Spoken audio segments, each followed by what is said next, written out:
दोस्तों आज के वीडियो में हम एक ऐसे टॉपिक पर बात करने वाले हैं जो कई सालों से सोशल मीडिया पर तैर रहा है और लोगों के बीच में बहस का मुद्दा बना हुआ है। तो आखिरकार वो टॉपिक क्या है, चलो जान लेते हैं। तो टॉपिक ये है कि क्या सोनिया गांधी, जी हां आपने नाम बिल्कुल सही सुना, क्या सोनिया गांधी जो भारत की सबसे बड़ी राजनीतिक पार्टी कांग्रेस की पूर्व अध्यक्ष रही है, वो कभी बार डांसर थी? जी हां, क्योंकि आपने शायद फेसबुक, ट्विटर या व्हाट्सएप पर इस तरह की बातें खूब सुनी होगी और बहुत सारे लोग तो अभी भी यही माने बैठे हैं कि हां सोनिया गांधी कभी बार डांसर रही है। लेकिन क्या ये सच है या फिर सिर्फ एक अफवाह है? क्योंकि हमने ये भी देखा, सोशल मीडिया का युग है, लोग मर्लिन मुनरो का डांस वाला फोटो इधर उधर शेयर करते हुए लिखते हैं, देखिए सोनिया गांधी डांस करती थी, देखिए सोनिया गांधी की फोटो।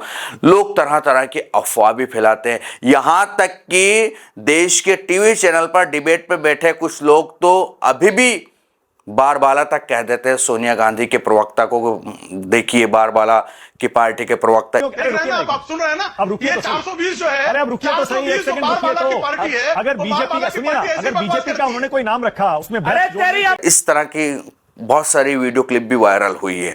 लेकिन सच क्या है, हमने यही बात दरअसल ग्रोक से पूछी, क्योंकि सच मैं भी जानता हूं, आप भी जानते हैं, लेकिन हमने चाहा कि ग्रोक से भी तो जानकारी ले कि भाई ग्रोक बताओ आखिरकार क्या बात है, सच्चाई क्या है। तो ग्रोक ने जो जवाब दिया उसने हैरान कर दिया और जो जवाब दिया है वो आपके सामने पेश है। तो सबसे पहले ग्रोक ने सोनिया गांधी का परिचय बताया, शुरुआती जीवन के बारे में समझाया, थोड़ा बताया कि बैकग्राउंड में चलते हैं। तो कहा है ग्रोक ने कि सोनिया गांधी का जन्म 9 दिसंबर 1946 को इटली के एक छोटे से गांव लुसियाना में हुआ था।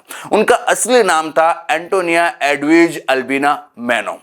वो एक साधारण रोमन कैथोलिक परिवार से थी। उनके पिता स्टेफानो मैनो एक कंस्ट्रक्शन कंपनी चलाते थे। सोनिया गांधी ने अपनी शुरुआती पढ़ाई इटली में की और फिर 1964 में 18 साल की उम्र में वो इंग्लैंड चली गई। वहां वो कैम्ब्रिज में अंग्रेजी और दूसरी भाषाएं सीखने के लिए गई थी। जी हाँ, अब यहीं से कहानी शुरू होती है, कैम्ब्रिज में उनकी मुलाकात राजीव गांधी से। जी हाँ, और आपने अगर उनकी लव स्टोरी नहीं पढ़ी है अभी तक, या मैंने 2-3 वीडियो बना रखे हैं, तो प्लीज़ पढ़िएगा। बहुत मार्मिक है, जो सोनिया गांधी ने कहीं ना कहीं लिखी थी, लेटर लिखा था, वो हैरान कर देने वाला। खैर, जो उस वक्त ट्रिनिटी कॉलेज में पढ़ाई कर रहे थे, दोनों की मुलाकात एक रेस्तरां में हुई जिसका नाम था वर्सिटी रेस्टोरेंट। जी हाँ, और यहां से वो अफवाह शुरू हुई जिनके बारे में हम आगे बात करेंगे। 1968 में सोनिया गांधी और राजीव की कहीं ना कहीं शादी हो गई और इसके बाद वो भारत आ गई सोनिया गांधी, आप सभी को पता है। अब सवाल यह है कि बार डांसर वाली बात आखिरकार आई कहां से, क्यों दरअसल इस तरह की अफवाह फैलाना पड़ी?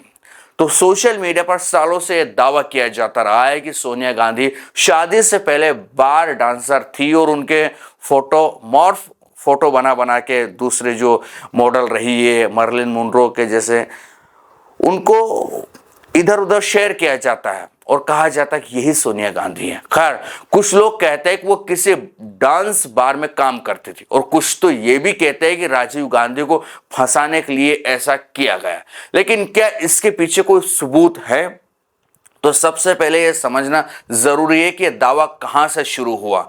2000 के दशक में जब सोनिया गांधी भारत की राजनीति में एक बड़ी ताकत बनकर उभरी, तब उनके विदेशी मूल को लेकर सवाल उठने लगे, तरह तरह की बातें हुई। उनके विरोधियों ने कई तरह की कहानियां फैलाना शुरू की। इनमें से एक थी कि वो इटली में या इंग्लैंड में बार डांसर थी। कुछ वायरल पोस्ट में मर्लिन मुनरो की तस्वीरों को सोनिया गांधी के नाम से जोड़ा गया, जो साफ तौर पर फोटोशॉप्ड थी। लेकिन क्या ये सच है? अब फैक्ट पर आते हैं। तो सोनिया गांधी ने अपनी किताब राजीव में और कई इंटरव्यूज में बताया कि कैम्ब्रिज में पढ़ाई के दौरान वो पार्ट टाइम जॉब करती थी। वो वर्सिटी रेस्तरां में वेट्रेस थी। ये एक ग्रीक रेस्तरां था जहां इटालियन खाना भी मिलता था। सोनिया गांधी को इंग्लिश खाना पसंद नहीं था, इसलिए वो वहां खाना खाने जाया करती थी और बाद में वहां काम भी करने लगी। अब वेट्रेस और बार डांसर में जमीन आसमान का फर्क होता है। ये बात जो लोग अफवाह फैलाते हैं उन्हें समझना चाहिए। वेट्रेस का मतलब होता है खाना सर्व करना, ऑर्डर लेना, टेबल साफ करना। बार डांसर का मतलब होता है नाचना, परफॉर्म करना, जो एक बिल्कुल अलग प्रोफेशन है।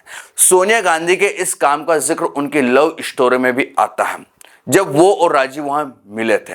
मैंने कहा ना, उनकी जो लव स्टोरी ना वो बड़ी मार्मिक है, रुला देती है एक बार तो, यकीन मान के चलिए।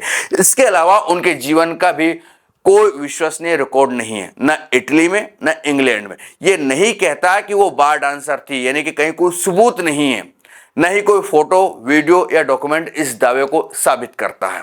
हाँ, कुछ फर्जी तस्वीरें जरूर वायरल हुई है, जिसे मर्लिन मुनरो के फोटो को सोनिया गांधी के नाम से जोड़ा गया है।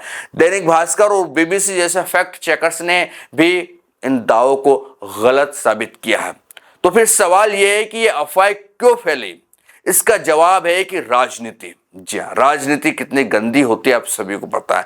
सोनिया गांधी जब कांग्रेस की अध्यक्ष बनी और 2004 में यूपीए की जीत हुई तो उनके विदेशी मूल को लेकर विरोध शुरू हुआ।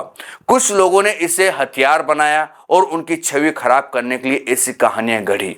सोशल मीडिया ने इसमें आग में कहीं ना कहीं घी डालने का काम किया। 2018 में गूगल ट्रेंड्स में भी बार गर्ल इन इंडिया सर्च करने पर सोनिया गांधी का नाम टॉप पर आया, क्योंकि लोग इसे खूब सर्च कर रहे थे। लेकिन गूगल ने खुद ही कहा है कि सर्च रिजल्ट लोगों के व्यवहार पर आधारित होते हैं, यानी कि लोग जितना ज्यादा सर्च करते हैं उतना कहीं ना कहीं गूगल पर टॉप पर आता जाता है, ना कि सच पर, यानी कि वो आपके सर्च के ऊपर चलता है। यानी ये अफवाह इतनी फैल गई कि लोग इसे सच मानने लगे, लेकिन सच वही है जो फैक्ट्स कहते हैं। सोनिया वेट्रेस थी, बार डांसर नहीं। तो दोस्तों, अब तक की बातों से ये तो साफ हो गया है कि सोनिया गांधी के बार डांसर होने का कोई सबूत नहीं है। ये अफवाहें हैं जो राजनीतिक फायदे के लिए फैलाई गई है। हाँ, वो कैम्ब्रिज में वेट्रेस थी और ये कोई शर्म की बात नहीं है। पढ़ाई के दौरान पार्ट टाइम जॉब करना आम बात है। अब मैं आपसे ये कहना चाहता हूं कि सोशल मीडिया पर हर चीज को सच मत मान लीजिए। कोई भी दावे देखे तो पहले उसकी सच्चाई चेक करें, फैक्ट्स ढूंढें, सोचें और फिर विश्वास करें, क्योंकि दरअसल सोशल मीडिया पर बहुत गंद मची हुई है। लोग इतने नासमझ है सोशल मीडिया को कई सारे यूज करने वाले तो, कि उन्हें सही गलत का बिल्कुल फर्क पता नहीं चलता है कि कौन सा फोटोशॉप है, कौन सा मॉर्फ वीडियो है, कहाँ इसे शेयर करना चाहिए, कहाँ नहीं करना चाहिए। पहले इसका फैक्ट चेक तो कर ले, गूगल तो कर ले, लेकिन नहीं, इधर आया उधर फेंका, इधर से उधर। और व्हाट्सएप यूनिवर्सिटी जो फेमस है वो शायद इसीलिए फेमस है, आप सभी को पता होगा। तो यही थी कि किस तरह से लोग दरअसल किसी चीज के बारे में हवा बनाते हैं बिना सबूत, बिना कोई प्रमाण के, और बाद में पता चलता है एक दिन कि नहीं नहीं यार, वो तो हमने गलत पोस्ट की थी, गलत शेयर कर दिया था, ऐसा कुछ नहीं है। तो यही है, ग्रोक से पूछा, ग्रोक ने बताया। अगर आपको भी भरोसा ना हो, कोई लोग कहता हो कि नहीं नहीं ये गलत जानकारी, तो ग्रोक पर जाइए, ग्रोक पर जानकारी लीजिए, बहुत सारे लेते हैं। ग्रोक ने जो बताया वो मैंने आपको बता दिया है। तो ये था वीडियो, कैसा लगा ये भी बताया। जानकारी ठीक ठाक लगते हो चैनल को सब्सक्राइब, वीडियो को लाइक और शेयर करना ना भूलिएगा। फिर मिलेंगे किसी दूसरे वीडियो में, तब तक के लिए आपके दोस्तों को दीजिए इजाजत। नमस्कार।